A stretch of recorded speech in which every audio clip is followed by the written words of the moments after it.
May MRT nga tayo, palagi namang sira. Dahil walang alam at kurap pa ang mga namamahala ng ating MRT. Nagtitiis ang ating mga kababayan na mag-MRT kahit mahaba ang pila.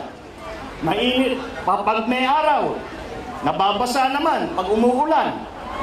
Pagsakay nila, para naman silang mga sardinas, siksikan. Pinagtsatsagaan nila ang MRT dahil wala naman silang ibang masasakyan na maayos. Saan nga pupunta ang napakalaking pondo na hawak ng ating mga opisyal? Nasaan na ang buwis na kinukolekta sa tao? Saan na ito napunta?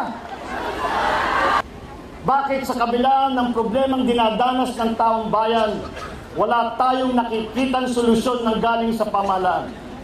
Bakit wala silang ginagawa? Sa aking pananaw, ito ay nangyari dahil sa pagkawalang bahala ng ilang ating nakarang administrasyon.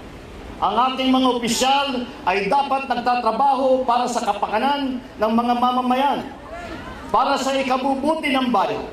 Hindi natin sila linagay dyan para ipitin at yurakan ang mga kalaban sa politika. Habang pinababayaan ng mga kapartido naman na tuloy-tuloy ang pang-abuso. Hindi para pag-awalin ang magkapwang Pilipino at iwatak-watak ang lipunan dahil sa politika. Dahil dito, taus-puso kong tinatanggap ang hamon ng panahon, ang hamon ng bagong henerasyon. Tatakbo ako sa susunod na halalan bilang Vice Presidente ng Republika ng Pilipinas. Mabuhay ang Pilipino! Mabuhay ang Pilipinas!